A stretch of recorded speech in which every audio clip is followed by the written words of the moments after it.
네, 오늘은 내 백성이 되리라 시즌 두 번째 메시지입니다. 지난주 말씀은 하나님께서 모세와 이스라엘 백성들을 부르셨다. 그 부르심에 대한 말씀을 함께 들었습니다. 모세는 한때 이집트의 왕자였습니다. 이집트의 왕족으로 남부럽지 않은 삶을 살았습니다.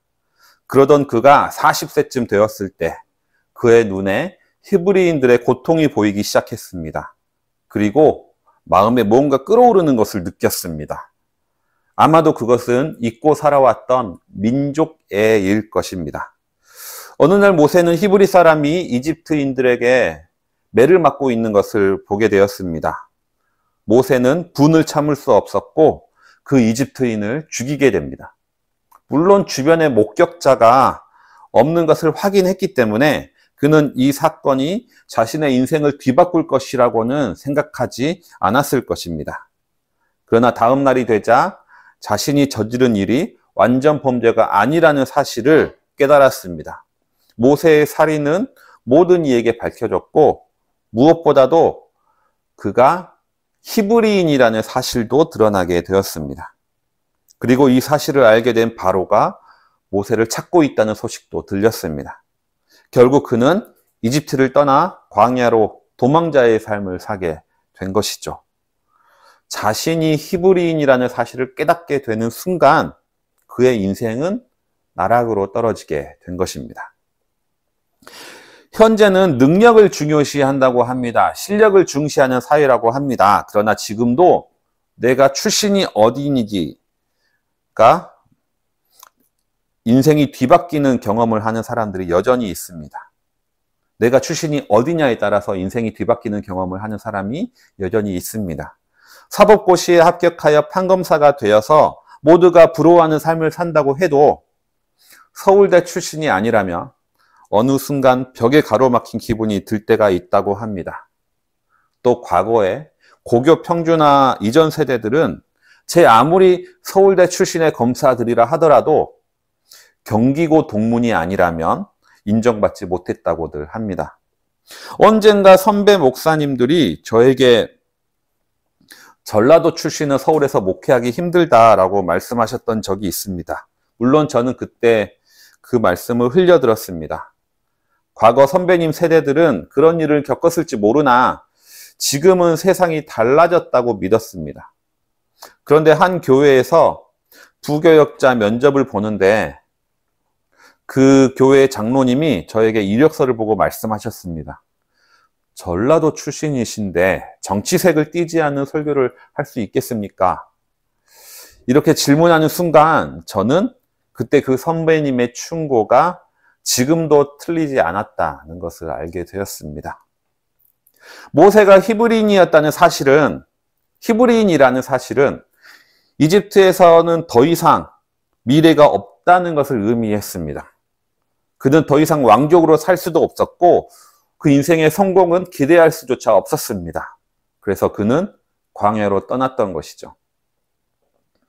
그리고 그곳에서 인연이 되어 만난 제사장은 그가 어디 출신인지 어떤 사연으로 이곳에 왔는지 전혀 묻지 않았습니다. 그냥 그를 가족으로 맞이했고 그렇게 또다시 그곳에서 40년의 광야 인생을 살게 되었습니다. 자신이 히브리인이라는 사실을 잊은 채로 살았던 것이죠. 그런데 모세가 80세가 되었을 때 하나님이 그를 부르셨습니다. 모든 것을 잊고 조용히 살아가던 그에게 하나님은 다시 그 민족의 실상을 알려주십니다. 이집트에서의 고통, 그의 신음소리를 이야기하면서 새로운 땅으로 히브리인들을 인도하겠다 그 비전을 품게 하십니다. 이 하나님의 부르심을 받은 모세의 기분은 어땠을까요? 새로운 꿈을 꾸고 막 설레는 마음이었을까요? 사실 그렇지 않았습니다.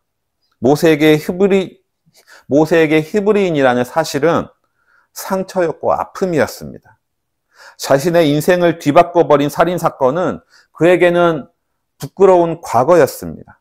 그는 광야의 생활 동안 계속해서 그 실수를 되짚어보고 후회하면서 살아왔을지도 모릅니다. 그 사실을 잊기 위해 수십 년의 세월이 필요했습니다. 그런데 그렇게 해서 잊게 되었는데 하나님은 그 모세의 상처를 다시 끄집어내시는 겁니다. 하나님의 부르심의 순간은 우리에게 이렇게 찾아올 때가 있습니다. 늘 가슴이 뛰고 흥분되고 감격이 넘치는 것이 아닙니다. 하나님의 부르심의 순간은 어떤 때는 내 마음속 깊이 묻어두었던 우리의 상처를 끄집어내고 잊고 싶었던 과거를 다시 생각나도록 합니다. 도저히 넘을 수 없는 벽 앞에서 물러났던 나를 다시 그곳으로 돌려 세우시기도 하는 것이죠. 현대인들에게 가장 주목받는 질병은 정신질환이라고 합니다. 특히 우울증은 현대인들의 감기라고 부를 정도로 전 세계에서 흔하면서 가장 심각한 질병입니다. WHO는 인류에게 가장 큰 부담을 초래하는 질병 중에 우울증을 3위로 꼽았는데 2030년대에는 1위가 될 것으로 예측을 했습니다. 특히 코로나19가 발생한 이후로 전 세계적으로 불안장애와 우울증이 25% 늘어났다고 합니다. 우리나라 건강보험심사평가원에 따르면 우리나라도 우울증과 불안장애 환자가 최근에 급격하게 증가하고 있습니다. 그렇다면 이렇게 현대인들이 정신질환에 시달리는 이유는 무엇일까요? 한병철 교수는 이러한 정신질환의 이유를 긍정성의 과잉 때문이라고 이야기합니다. 그는 이렇게 말합니다. 21세기의 시작은 병리학적으로 볼 때 박테리아적이기도 바이러스적이지도 않으며 오히려 신경증적이라고 규정할 수 있다. 신경성 질환들, 이를테면 우울증, 주의력 결핍, 과잉행동장애, 경계성 성격장애, 소진증후군 등이 21세기 초의 병리학적 상황을 지배하고 있는 것이다. 이들은 전염성 질병이 아니라 경색성 질병이며 면역학적 타자의 부정성이 아니라 긍정성의 과잉으로 인한 질병이다. 한병철은 우리 시대가 과거의 부정성의 시대에서 긍정성의 시대로 변화되었다라고 말합니다. 그에 의하면 과거에는 일을 하려면 강제하고 규율하고 법칙을 따르게 했습니다. 그러나 현재는 모든 것을 긍정하는 사회로 뒤바뀌었습니다. 단 성과 중심의 사회가 된 것이죠. 성과만 낼 수 있다면 모든 것이 허용되고 긍정하는 사회입니다. 한 교수에 의하면 이러한 성과 중심의 사회에서 요구되는 것은 긍정적이고 적극적인 사고입니다. 나는 할 수 있다. 이러한 믿음이 성공의 필수 조건이 되는 사회인 겁니다. 그러나 이러한 긍정성의 과잉 현상 때문에 현대인들은 피로와 스트레스와 정신장애와 우울증이 생겨나기 시작했다고 그는 설명합니다. 이러한 긍정성의 과잉 현상에 개신교도 크게 한몫을 하고 있습니다.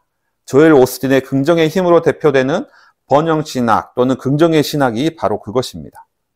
한국교회에서는 언젠가부터 긍정적으로 생각하고 적극적으로 행동하는 것이 믿음이고 복음인 양 선포되고 있습니다.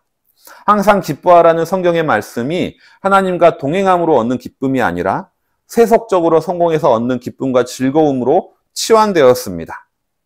그렇기 때문에 한국교회 내에서는 적극적이지 못하고 소극적인 사람은 신앙이 부족한 사람이 됩니다. 우울한 기분이 드는 이유는 내가 경건치 못하기 때문이 됩니다. 부정적인 생각과 좌절한 마음은 죄로 여깁니다. 실패를 예견하는 사람은 믿음이 없다고 비난받게 됩니다. 그러나 성경은 이와 반대입니다. 성경에서 하나님이 선택한 사람은 대부분 좌절과 고난을 겪습니다. 아브라함은 하나님이 지시하신 땅으로 갔지만 그곳에서 기다리고 있는 것은 가뭄이었습니다. 결국 가뭄을 피해 이집트로 내려갔지만 그곳에서 믿음으로 살아낸 것이 아니라 아내를 누이라고 속이며 겨우겨우 목숨을 부지하게 됩니다.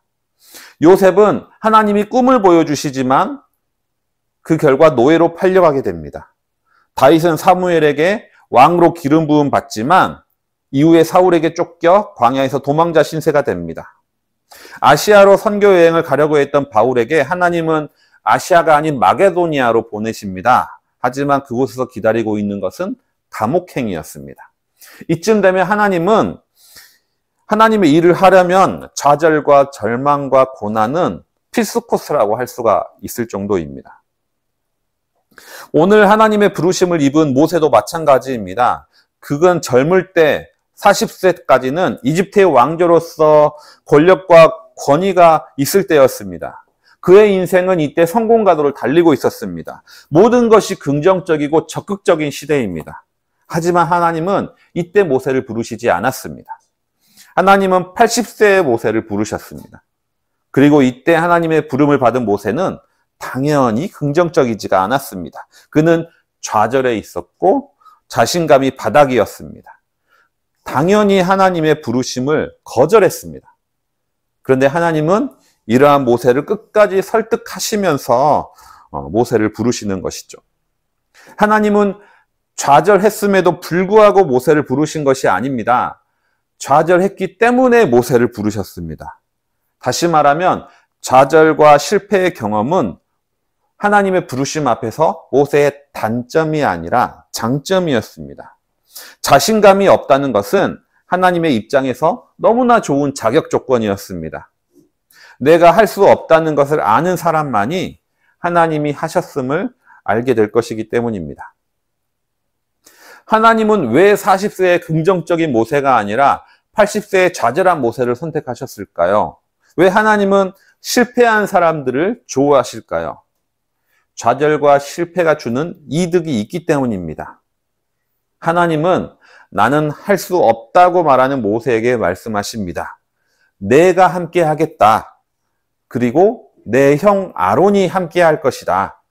다시 말하면 나는 할 수 없다라는 걸 깨달을 때 우리는 나는 혼자가 아니다라는 것을 알게 된다는 것입니다.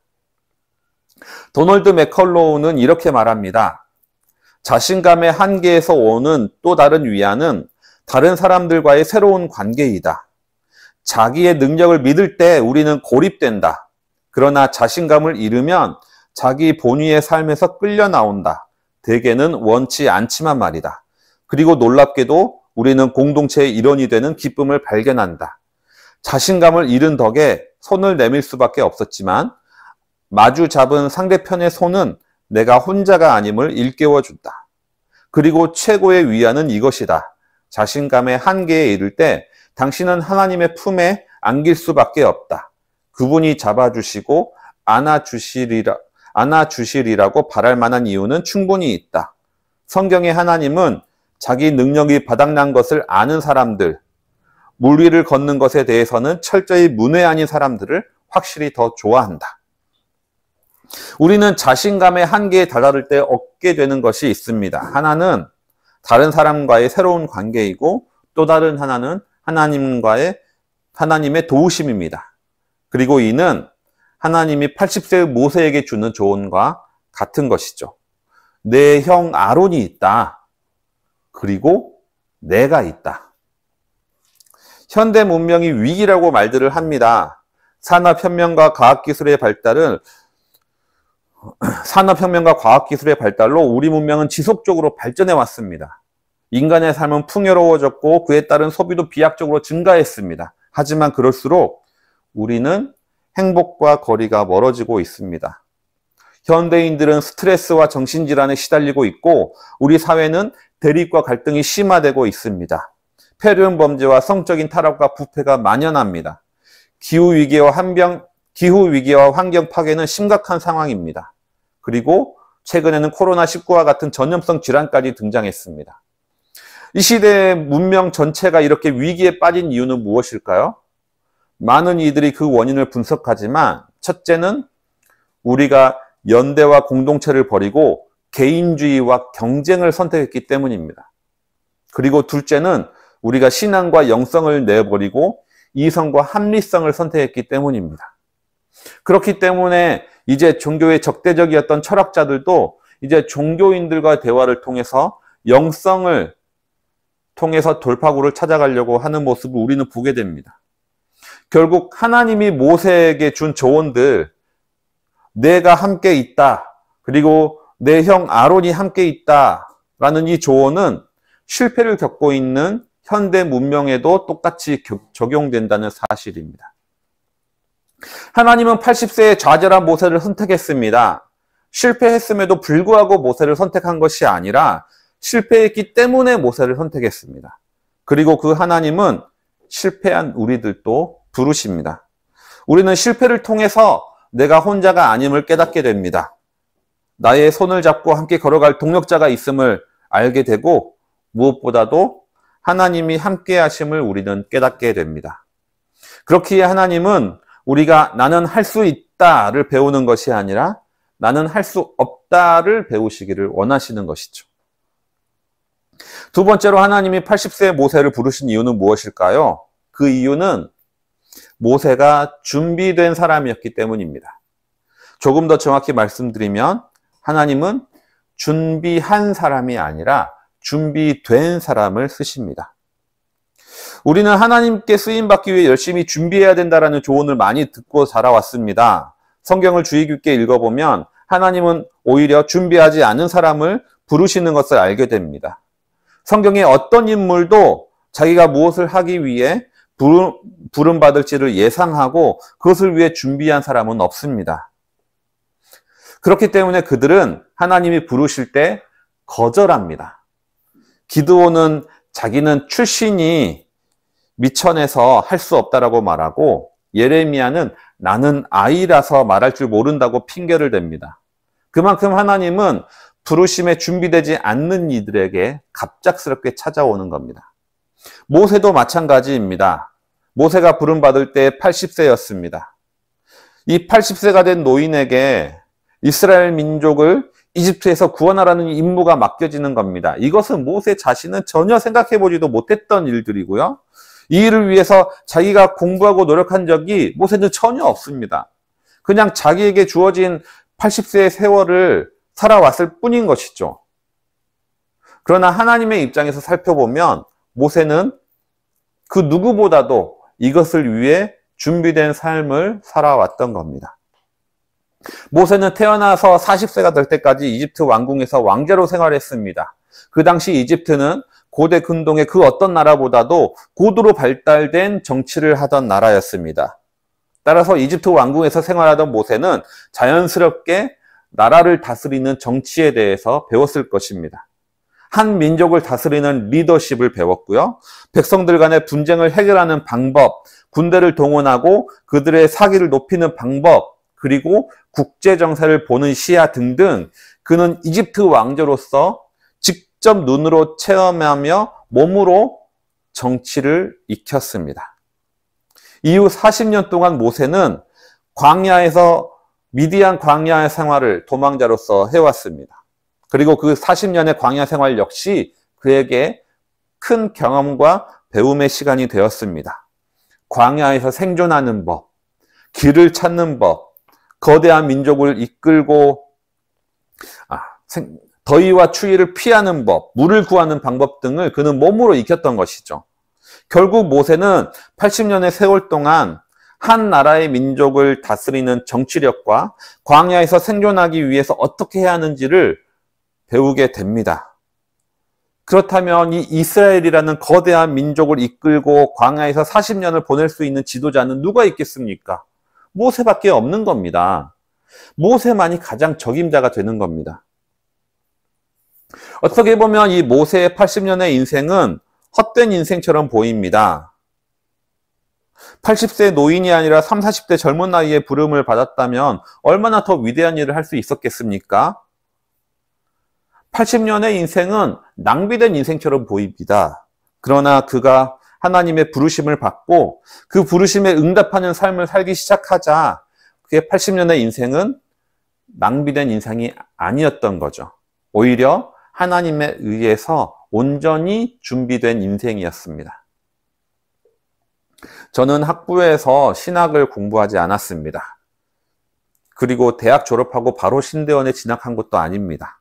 먼저 직장 생활을 했습니다. 직장을 그만두자마자 바로 신대원에 입학한 것도 아닙니다. 시험에 떨어져서 재수를 했습니다. 그러다 보니까 신대원 시절 제가 부러워하던 동기들이 있었습니다. 학부 때 신학을 하고 졸업하자마자 바로 특채로 신대원에 들어온 이들입니다. 그들은 저보다 3, 4년이나 앞서 있었고 신학에 대한 이해도도 훨씬 뛰어났습니다. 지금도 이렇게 뛰어난데 나와 같은 나이가 되면 얼마나 더 성장할 것인가, 저는 속으로 그들이 부러웠습니다. 그런데 신대원을 졸업하고 사역을 하면 할수록 저는 그 3, 4년의 늦어진 시간이 낭비된 시간이 아니었다는 사실을 알게 되었습니다. 짧지만 그 직장 생활의 경험이 성도들, 특히 청년들을 이해하는 데 큰 도움이 되었기 때문입니다. 교회에서 신실한 크리스찬이라고 불리는 사람들이 직장에서 어떻게 달라졌는지 저는 몸소 알게 됐습니다. 저는 말단 직원일 때 화장실에서 몰래 들어가 울었던 경험도 있습니다. 그리고 직장 생활을 하다 보면 그리스도를 닮아내고 향기를 드러내기보다는 오히려 내 인성의 바닥을 보게 될 때도 더 많다는 것을 알게 되었습니다. 직장 생활을 하다 보면 당연히 여겨졌던 주일 성소도 얼마나 힘든 일인지도 깨달았습니다. 또 청년들과 상담을 하다 보면 제가 신대원 때 재수했던 경험이 얼마나 도움이 되었는지 모릅니다. 그때 불안함과 경제적인 어려움과 부모님께 죄송스러운 마음과 시험대가 다가오면 그 극도의 스트레스가, 이러한 저의 경험들이 청년들과 만나다 보면 소중한 경험이었음을 깨닫게 되었습니다. 모세의 80년에 비하면 아주 부족하지만 저의 이 3, 4년이라는 시간도 낭비된 시간이 아니라 저를 사역자로서 준비시켰던 시간이 되었던 것이죠. 하나님은 준비한 사람이 아니라 준비된 사람을 쓰십니다. 즉, 준비라는 것은 내가 계획하고 내가 하는 것이 아니라 하나님이 나를 시킨다는 것이죠. 우리도 역시 모세와 같이 과거나 지금의 시간들이 낭비된 것처럼 느껴질 때가 있습니다. 하지만 그것은 사실이 아닙니다.